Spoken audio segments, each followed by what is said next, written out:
So we're going to go ahead and get kicked off, and I am going to introduce Bill and Brian of Funnelcast. They are joining us with a very, I really appreciate this approach to thinking about forecasts. So I'll let you both. Do you want me to share the slides or Oh, are no, I've got a slightly different version perfect? of it. Yeah. So, Perfect. yeah, so I'll share. And all right, let me kick that off here. Not that. Here we go. Can you see my screen there? It should be Yep. working. Yeah. Perfect. Yep. Okay. So, yeah, so today's presentations, we call it "Something's Wrong If Your Forecasts Are Right."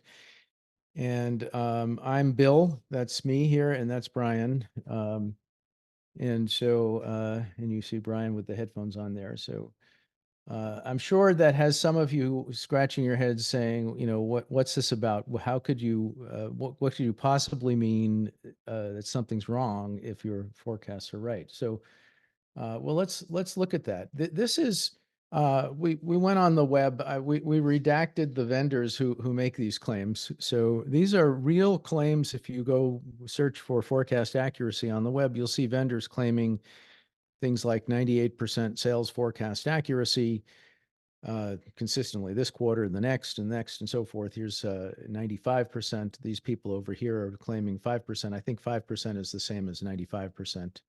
It's just how you look at it. That's obviously measuring how close you are to the actual. And anyway, so the point here is like, what's wrong with this? It sounds great. Well, let's look at the boldest claim here that I found. Consistently deliver revenue predictions within 98% accuracy as early as week one in the quarter. Well, what does that really mean? So here's one way to think about that. That's your forecast on week one, the blue bar, and that's your goal. And then, if this forecast is right at the end of the quarter, you have sales or bookings, if you will, new transactions you've closed. With the black bar, now that is as good a forecast as you can get from the standpoint of how accurate it is. It's perfect. So what's wrong with that? If you think about it, what that blue bar is doing is it's treating the black bar, the outcome, as if it's an unchangeable outcome that it's like forecasting the weather. It's treating your sales as if it's something you have no control over. And in fact, you really do have control over your sales. That's why you have a sales team. That's why you have a go-to-market team and a marketing team. So the problem with this approach is that the forecast, if it's 100% accurate, as it is in this case, it hasn't helped you do what you need to do, which is to meet your goal. And if you want to meet your goal, you need insights, specific types of insights. We'll talk about that later on in the discussion today.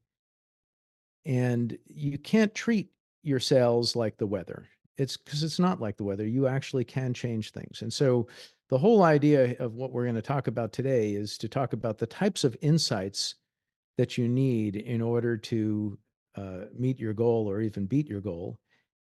And how to stop treating your sales as if it's an unchangeable event like the weather. All right. So this is where, if it's an open environment, I ask people, how do you sell more? People can put this in the chat. I'm curious what people are thinking about how they will sell more. But if you think about it, there's really two things you can do.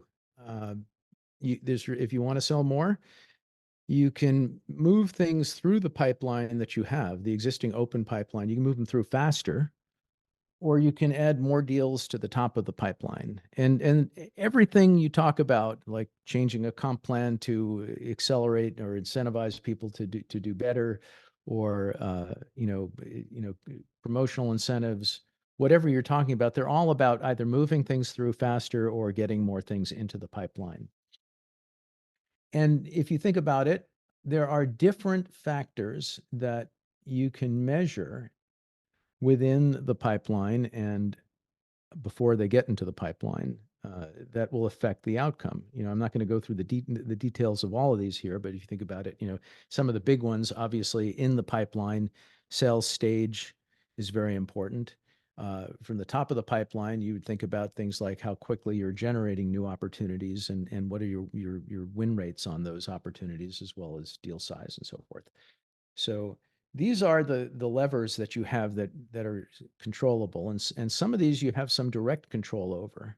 So what people do, though, is because there's so much complexity to that picture that I just painted, people tend to want to simplify matters. And so the world has come up with an approach called pipeline coverage ratio, or PCR, which is basically a simplification of what we just looked at a moment ago. It's basically taking your total pipeline at a given point in time, and with a closed date at some point in some window in the future, and dividing by your goal at that point in time for the same time period. That's what's called the total, or the PCR. And this is kind of one of the gold standards that people refer to all the time in sales forecasting and sales management. We're going to take a look at that. Does that really work? This kind of analysis leads to advice like this, and you don't have to look far. If you Google pipeline coverage ratio, you'll find many gurus on or sales gurus on the internet who proclaim, things like this: start every quarter with 3x pipeline coverage, and you'll be fine. Everything takes care of itself. There's, some people will say 3.2x. I saw somebody today said 4.6x. So where does that come from? And does it really work? Well, here's a real example. Now we do this with every project we get involved with. One of the first things we do is we measure pipeline coverage just to see how informative it is. And this is an example from a real project recently. What we're doing here is we're measuring what we call the 90-day actual PCR, or pipeline coverage ratio. So what that means is we go back at this point in time. This is year one, quarter one, and that gray bar is the start of the quarter. What we do is you go back 90 days into the past, measure the pipeline 90 days ago, which had a close date within the next 90 days. And then you get to the end of that 90 days here, and you measure how much you've closed from all sources, not just from that pipeline, but from new things that came in during that 90-day period. And you divide those two. And at this point in time, this company had a PCR, pipeline coverage ratio, of 2x, meaning that from a dollar standpoint, they were closing half of the in dollar value of the pipeline that they had 90 days ago over the next 90 days. Of course, that didn't all come from from that open pipeline. It could have come from new stuff, but that's the way people treat a pipeline coverage ratio. So the question is now, what's going to happen here? Well, here's what happened here, and this is if you march, so we're marching that sliding window forward by 1 week at a time, and measuring the results the next week and so forth. And you get to the end of the first quarter, or the start of the next quarter, and now their pipeline coverage ratio is 7x. So what happened to 2x? It was pretty good. Obviously somebody said something like, or maybe somebody said, we need more pipeline because I want to sell more. And they added more pipeline, and well, they didn't sell more. So you can see that they've only closed now 1/7 of what they had. Now, I should, which way do people think there's going? Up or down? All right, you say up. Brian knows the answer here. And there you go. And in fact, at the end of or the start of the third quarter, the ratio was now 13x. So what's going on here? How could this happen? I mean, one thing that could be happening here is management and leadership is saying, we're managing to some pipeline coverage ratio. We need more pipeline.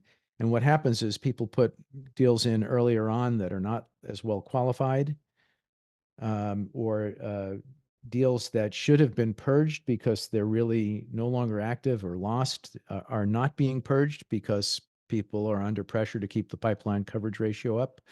So you have kind of two kinds of errors going on. And now, when you try to manage to it, it's less effective. Going forward, it actually got better the next quarter. We're down to 10x.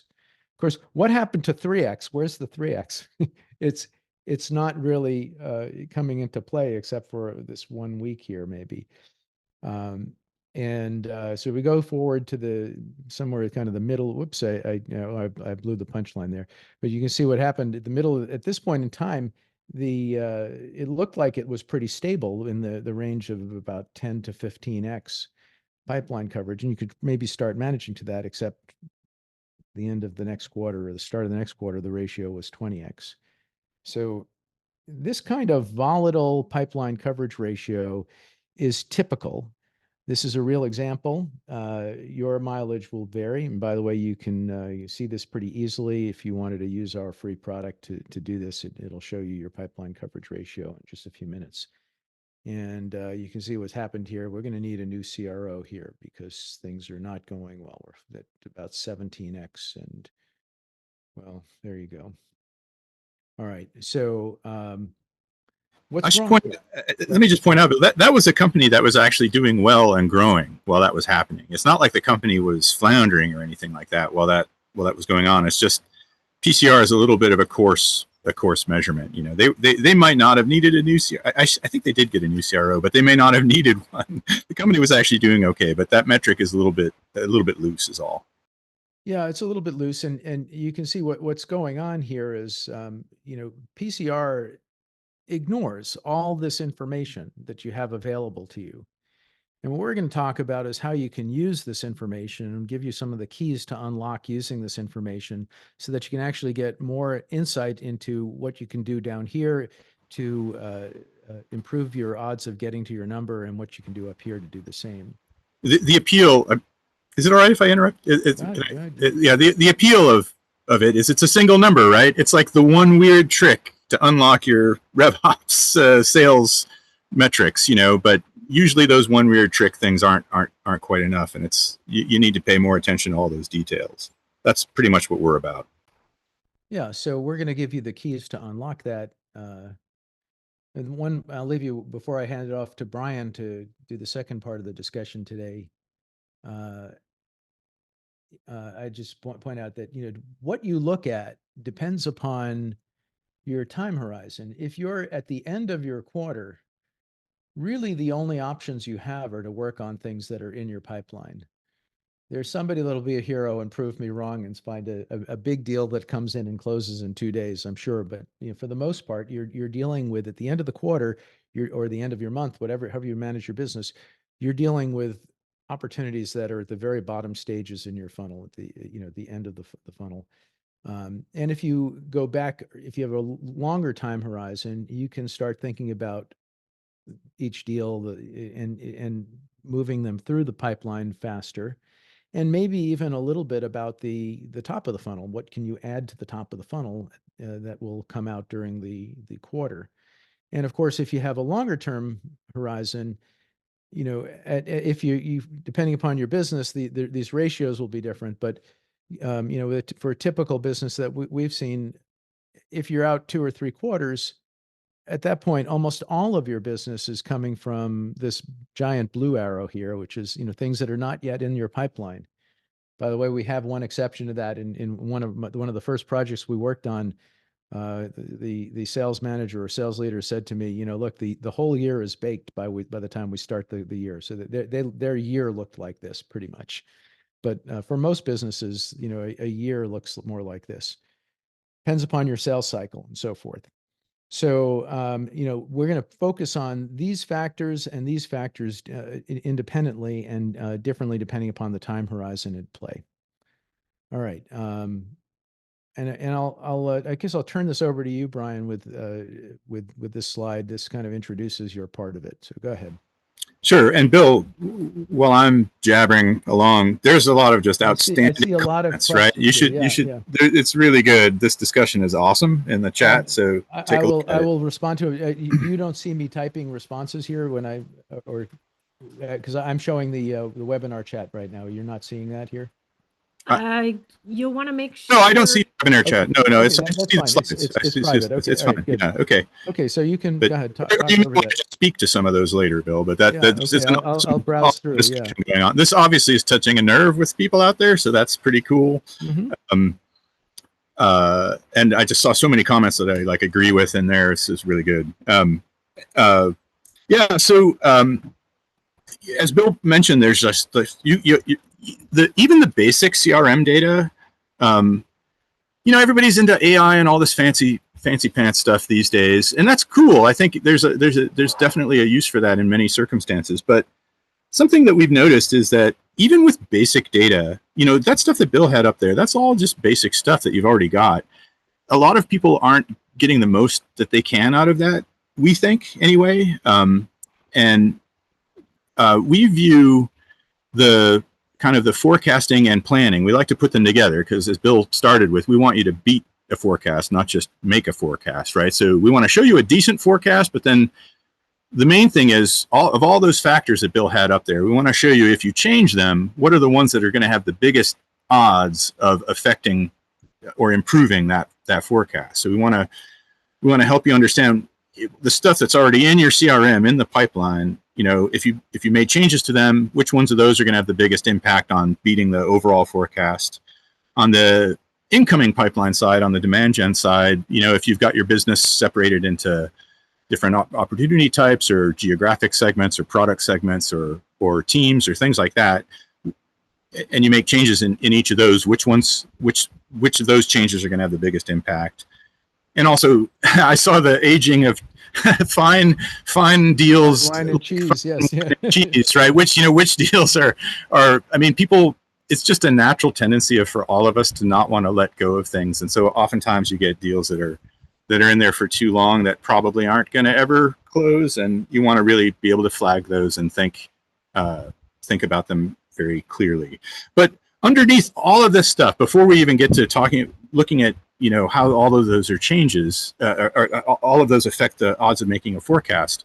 The most basic thing that we think you can do, and now we're kind of going to go to school here a little bit. So I'm sorry if this is going to get a little dry, but we have found that the data that you already have in your CRM will give you a much better estimation of the probability of what's going to happen in terms of winning a deal, like a win rate, than the way most people are measuring it. And I saw some comments about that in the discussion. So I think this is germane to our discussion here. So can you go on to the next one, Bill?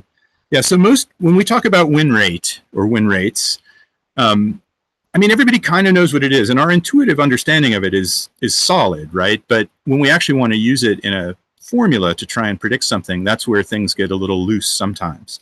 And most of the time, people like to think of win rate as like a single number, like what's the chance that this thing's going to get won? And it's often measured, not always. There's lots of different ways people measure this, but commonly we see people measuring win rates with a formula something like, over some period of time, how many opportunities were won divided by how many opportunities were won and how many were lost. We call that WOW for 1 over 1 plus lost. And this is legit. There's actually nothing wrong with this. It's correct, but it's probably not what most people think it is. What this really is a measurement of the odds of the probability that the chance that an opportunity on average will ever be won, because we're not really controlling for the age of the opportunities in this. It's just measured over some period, how many were won and how many were won divided by how many were won plus lost. And so this is actually an estimate of the chance that a new opportunity will ever be won. But most of the time, we're actually not really interested in that number. You're usually interested in what's the chance of an opportunity being won this quarter or, this week? And we find it, and you have this data already. You can look at your CRM data and get a much more nuanced picture of win rates in the next slide. Bill, what do you think? Do you have a comment, or you want to go on the next slide? There you go. So when you think about it, let's say we're starting a new opportunity, it doesn't matter what stage. Later we can do this by stage too, but let's just say you're starting a new opportunity in some sales qualified stage. The probability that it'll be won tomorrow is probably a lot lower than the chance it'll be won, say, by like next week. And that's probably a lot lower than the chance it'll be won in a month. And so over time, you see that the chance that an opportunity I started today will get won increases over time, often at first sharply, and then it starts to peter out as it starts to get stale, and then the chance of it ever increasing in probability of being won dissipates.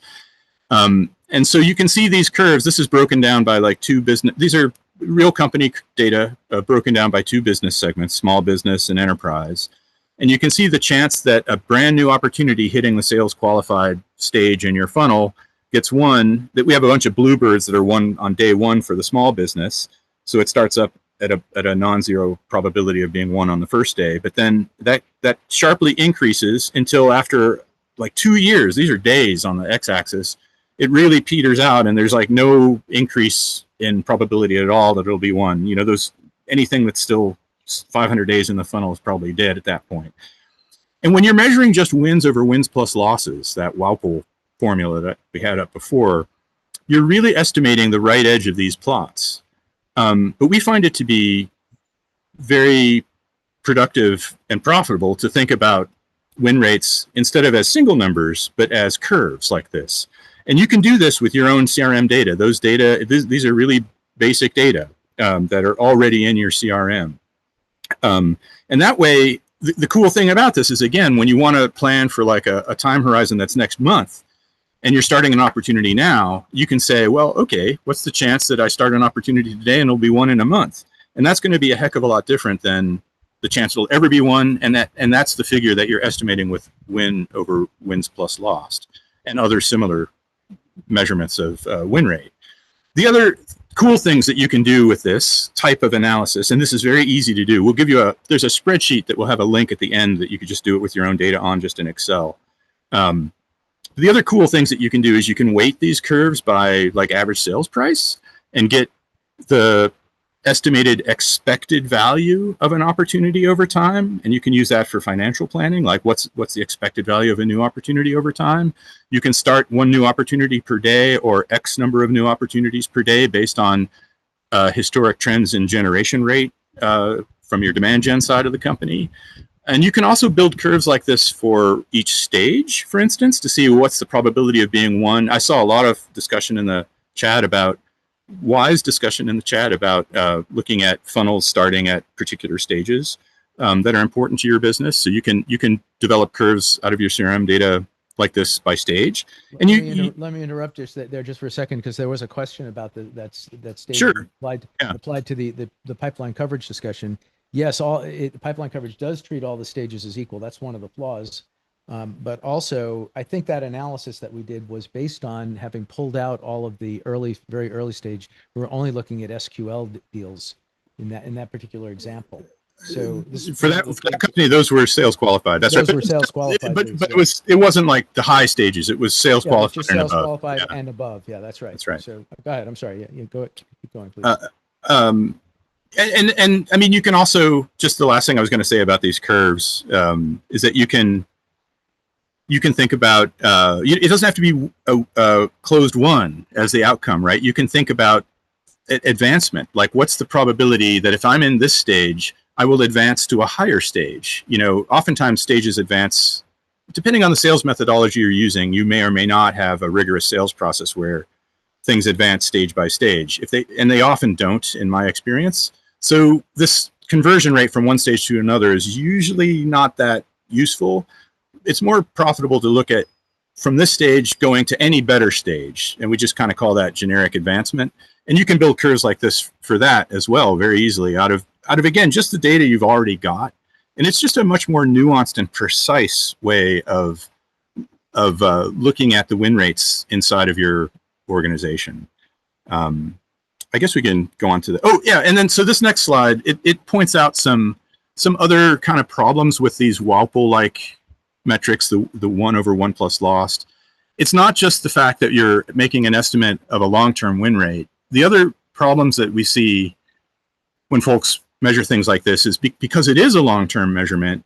If you actually try and make that estimate using short-term data, like over the last 90 days or quarter or 6 months or year, it can be a pretty high variance estimate. You can have a lot of variability in the data because you're trying to measure a long-term thing using short amount of data. That depends on your sales cycle heavily.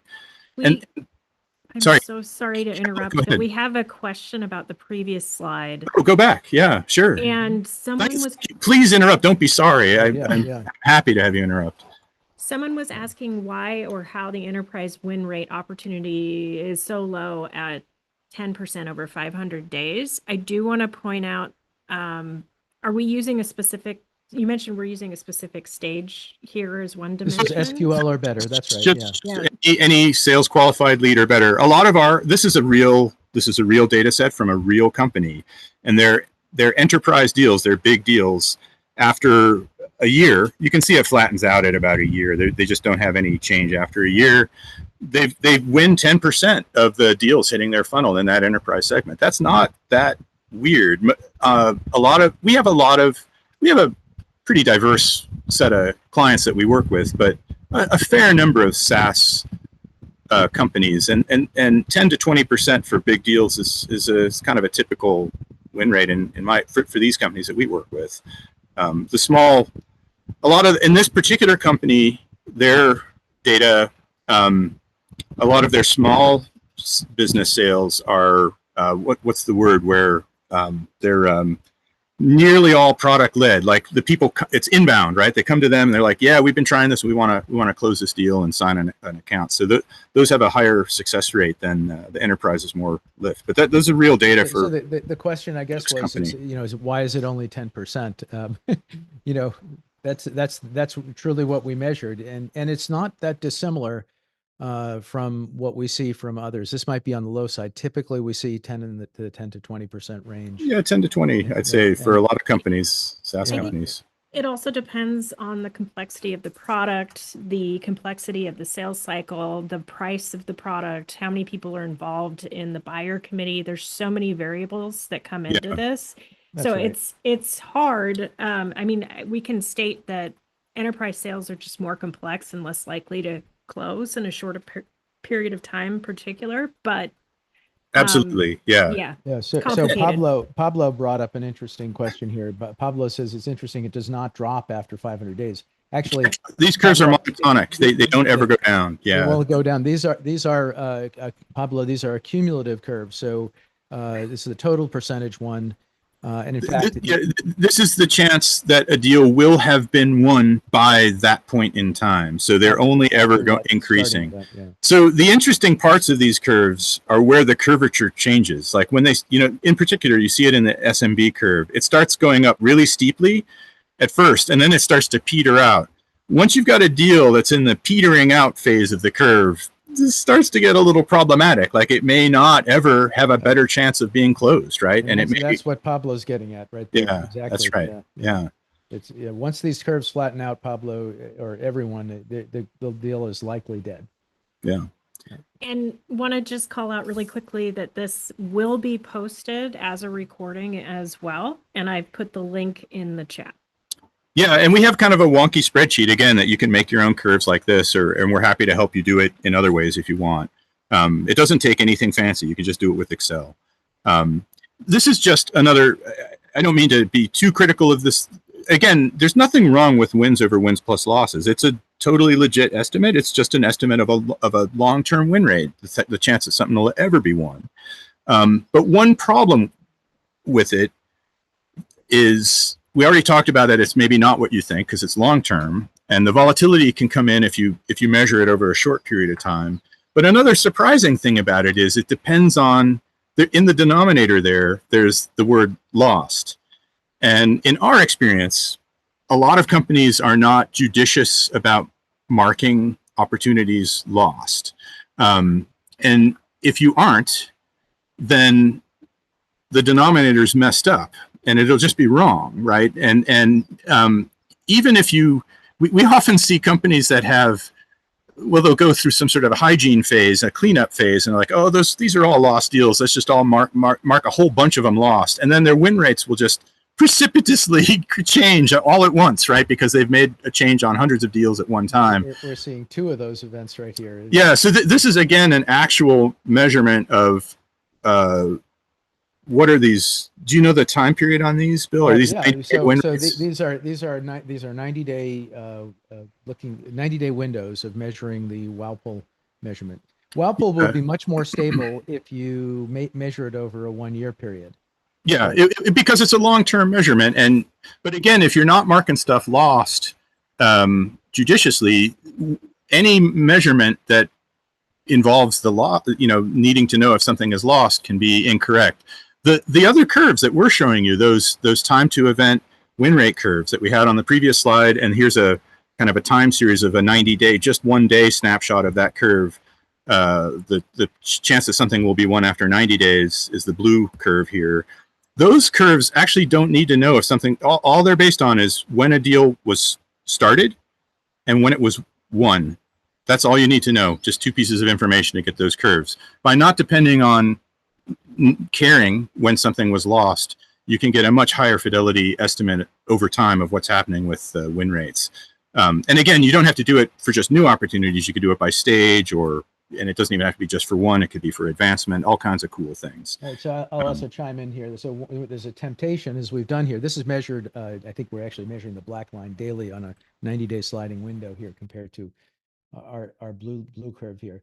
But it's tempting for people to do this typically monthly or quarterly, at least quarterly, measuring that 90-day window. And as we point out here, what's going on, over this period from here to here, this black line is getting better, when in reality, the real curve is actually going in the opposite direction.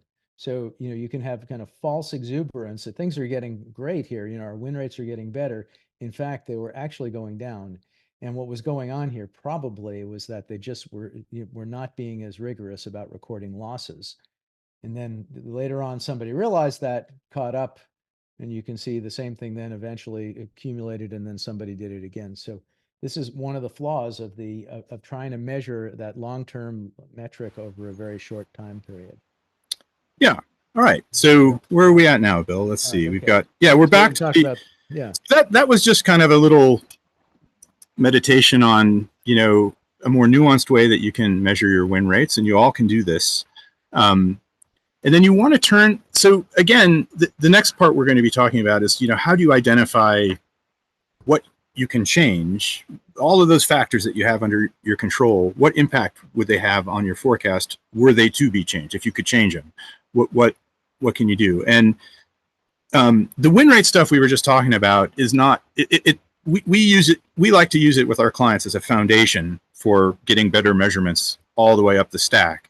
But you could do everything we're about to do if you have reasonable assessment of like chances that a probability that a deal will be won stage by stage, and the chance that a new deal will come in for incoming pipeline. You can do everything we're about to show in the next slides with just your probability field or any other measurement. What we just showed you before is a way to give you much more nuanced estimates of those probability numbers.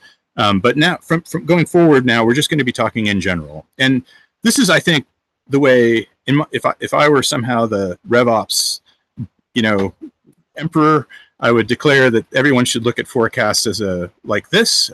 This is a distribution of expected outcomes for a company. So this blue curve and the shaded blue region is showing a simulation, actually. So we basically imagine going into your pipeline and you've got a bunch of deals in there. Each one's got a probability it's going to be won. And let's say that probability, another thing about probability, how are we on time? Geez, I got to go fast. So let's just say that the probability is the chance they're going to be won by the end of the quarter. You can just simulate, flip a coin for each one of those opportunities and see if that, you can't flip a coin, generate a random number between 1 and 100 for each of those opportunities and see if that probability is higher than that number. And if it is, call it 1. If it isn't, call it lost. Do that for every opportunity 10,000 times or so, and add them all up, and you'll get a curve that looks just like this. And this is an expected outcome of what's going on in your pipeline, plus we've added incoming pipeline. and you can see there's an average. I think that green line is the average, kind of, it's in the middle of the bell curve like thing there. The shaded region is the 80% confidence interval. So that's the region, you know, to the left of it is 10% and to the right of it is 90%. So if you're in that 80% band, it's highly likely that you're going to hit one of those numbers between like about 1.3 and $2.2 million for the quarter, I guess. And then Bill here has set a target, this blue line that he's highlighting, and that's where the sales team wants to get, right? The CRO says we got to close $2 million this quarter. That's our goal. So what you want to do now is you want to see what factors in your control, all those basic factors you've got in your funnel, that you can change to impact that. So maybe you would change. What are we going to change first, Bill? I think we're going to advance the most impactful deals. We're going to rank the deals by their biggest impacts, probability wise. Just like I said, go on to the next one. The five most impactful deals. We're going to look at everything that's in the pipeline, find the best ones, the ones that have the chance of moving this bell curve the most to the right. And we're going to go ahead and say, let's advance all those to the next stage, look at those expected probabilities, redo the simulation, and see what this looks like. And that's really good. Now the chance of beating that $2 million target went from only 1 in 4, 24%, up to 6 in 10. So better than even odds. So we have a much better chance of making that goal. Now, if we just work on those 5 most impactful deals. And by the way, the most impactful deals in your pipeline might not be the biggest dollar ones, right? It depends on lots of factors. Like it depends on the business segment. It depends on the stage they're in. It depends on the amount, indeed. But you can't just look at the big dollar deal. I mean, obviously, if you've got a huge whale, you can look at that, right? But then your quarter is completely tied to the riskiness of the deal, right? Yeah. So, and then, of course, you can do this with other factors. I think we have more, right? You can add demand gen, so bring stuff into the top of the funnel and see how that moves. Now that takes time to matriculate, right? It takes a while for an incoming deal coming in the top of the funnel to get one out the bottom of the funnel. So this is going to have a longer term effect on the outcome. In 1 quarter, it might not have as big of an effect as it would have over 6 months or a year, where it would have a huge effect. So here, if we add some demand gen in the best segment of our business, we can bring the odds of beating that goal up to 8 out of 10. So a really good chance of beating that goal. And by the way, we're not being specific here, but this was based on a specific, like it's like 1 more deal per day of demand generation creation in a particular segment. So it's quantified. It's not just in general add more demand. Yeah. It's not like we're summarizing here to make it simple. Yes. But you can the actual numbers and goals, like, to take to your demand gen team, however that's being done, and say, look, if you could only give us 1 more deal in the gizmo segment, we could bring our odds up to beating this quarter by another 20%. It would really help, right? So these aren't just very loose terms. We're being very quantifiable here with this stuff, and you can too. You could do this, and of course it goes the other way too, right? Like there might be a deal, like we saw in the chat, that's a fine aged brie or a really nice aged wine, and this, it's still in the funnel, but you think it's probably not going to close. So you can say, well, let's just assume that's not going to happen and see what impact that would have on the forecast. So it can go in both directions, right? And so the first part of this was kind of somewhat speculative, magical thinking, but it can be turned into, I hate to use the term, but actionable. These are actionable. You can ask the question of the sales team. These 5 deals, if you can advance them, will advance our cause dramatically. Yeah. Actionable insights is so trite. It's these are things that are under your control. These are controllable. Under your control. Thank you. Yeah. So there you go. So you can ask the sales team, is this under your control enough to actually figure out how to advance it? What do we need to do to advance it? Should we get people on a plane? But as RevOps people, you're in a position to give people way more detailed advice. I think mind-blowing level of detail. And the cool thing about like what we're talking about here is it's all really basic. Like it's not AI. This is basic stats 101. And you've already got all the data you need to do it. Okay.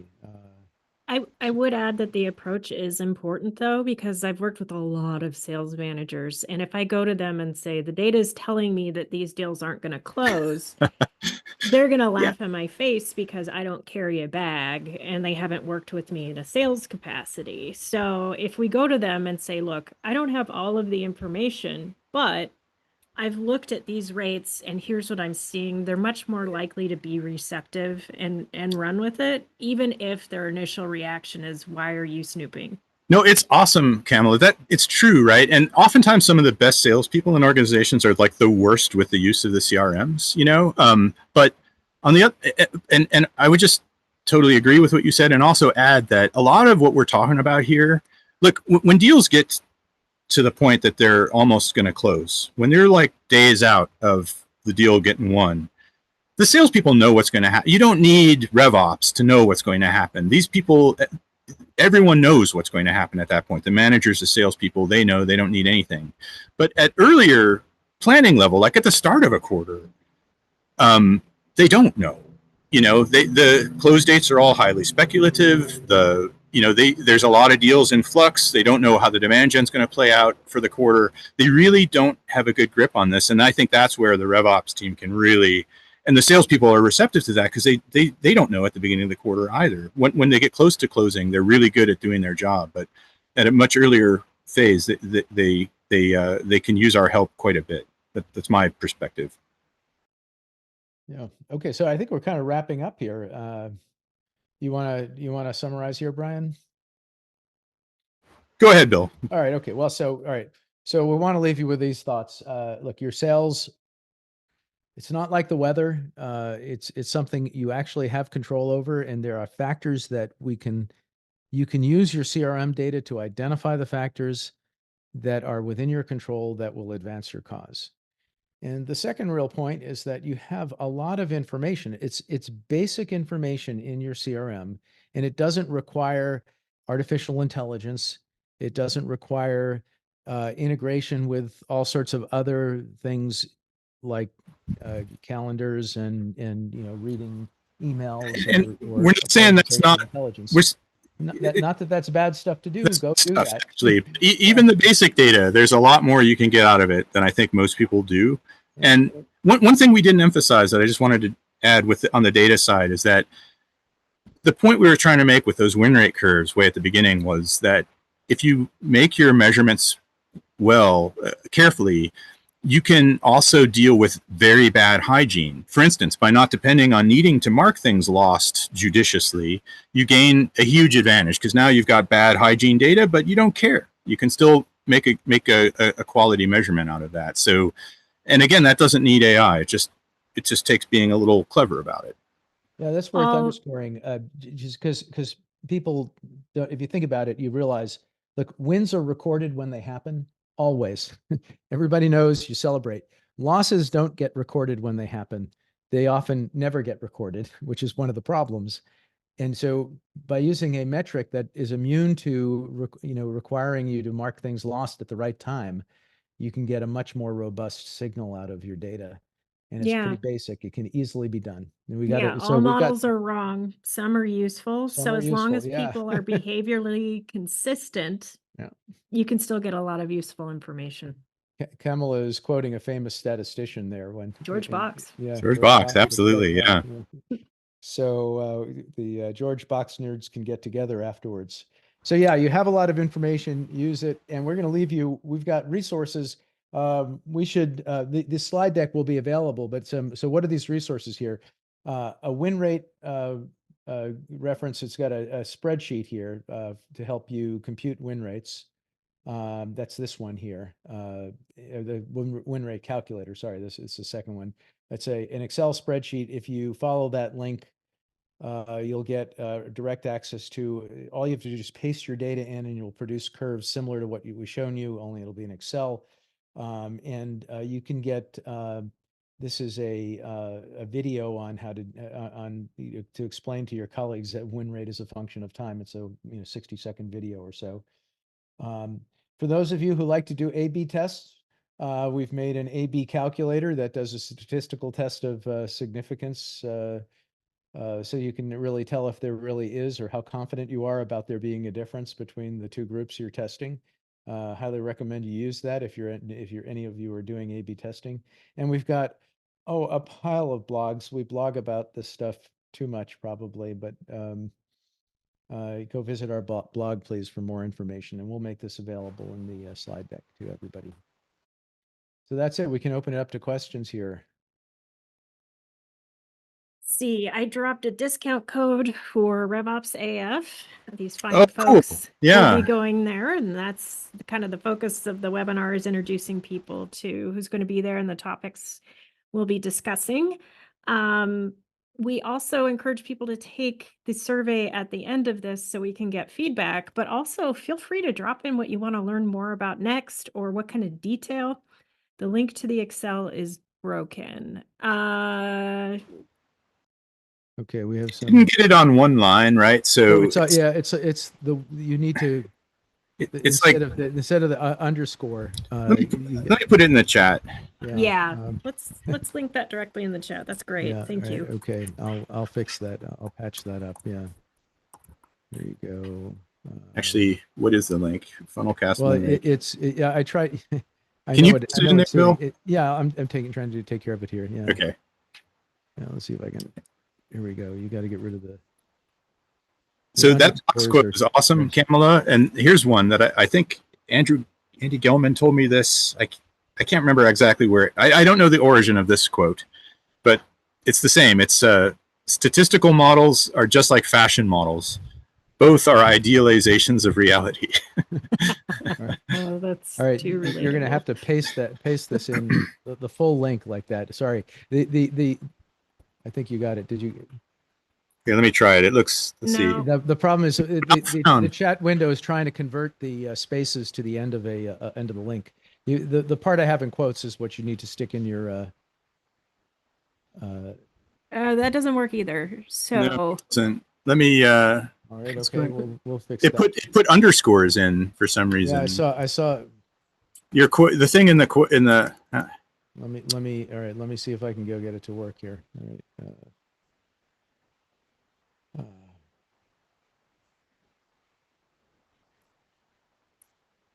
There, I got it. Okay. Sweet. Let me paste it in there. It's got a camel case also. It's so odd. Man, these computers, when you copy and paste stuff, try that one. No, it's still not working. No. It's turning it into underscores. What is going on here? Copy and paste into Zoom is. Well, we'll fix that in the version that we send you. Somebody says it works. Said says it worked. Okay, this one works. So one of them worked. I'm not sure which one. It is. It's a direct link to the file. That's right. Okay. All right. Okay. Thank you, folks, for verifying that, keeping us honest. Yeah, and so the all you have to do is there's 3 data fields you need to get that to work. You need to know when the opportunity was created or whatever date you want to reference it to, like it could be entry into a stage, whether it was won, and if it was won, the date it was won. And if you have your data in that format, which you can get out of your CRM, you can paste it into those columns in the spreadsheet and you'll get what you want. That's right. It won't open as a page in the browser. It's a direct download of an Excel workbook with no macros, by the way. So yeah, there's no. Yeah, we were safe. Yeah.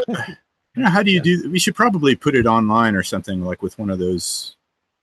Yeah, we figure out how to do that. They're Microsoft asking Online. if it's an opportunity report or an opportunity trend report or an opportunity history report. No, just a regular opportunity. All you need is when a deal starts and when it was won. So you can get that out of, in Salesforce lingo, you could get that out of the opportunity object. You don't need the history object for this one. Either created date or qualified date, and then Yeah, it would help if you had the qualified. I mean, most people think of this in terms of qualified and beyond, right? So, but you could use created date, you know. And if you aren't stamping your stages like that, like you don't have a qualified date, I would start doing that today. There you go. Yeah. I mean, Salesforce is convenient because they have a stage history that is maintained automatically for you. So you could just say, it's my qualified stage, and it'll tell you in the opportunity history object. it's pretty messy to Yeah, record it out takes of. some, it takes Oh, someone like, for mere mortals, that's true. Yes, but for us, Yeah. it's easy. actually, there's a trick to do that in Excel with a pivot table. If anybody Yeah. wants to know how to do that Yeah. with a pivot But table. I mean, it's a good point though, Camel. Like in Dynamics, by default, that's not recorded, right? So you definitely are going to want to stamp those stages in other CRMs, So Yeah. Yeah. I know yeah. HubSpot does it automatically, but it does. most- HubSpot does for you. Yes, Yeah, it that's does. right, Yeah. Okay. All right. Well, it looks like we're wrapping up. I hope we see you all in San Diego at RevOps AF. And thank you so much, Bill and Brian. This has been fabulous, and it seems like the audience loved it. So Well, we'll be Thanks so much, there in San Diego. We're looking forward to Next please month, visit yeah. us and come. San Diego's a great place to be any time of the year. So Yeah. yeah, why not Please get some join us there. sunshine? All right. Okay. Thank you All right. very Have a much. great day, everyone. thanks, everyone. Bye bye.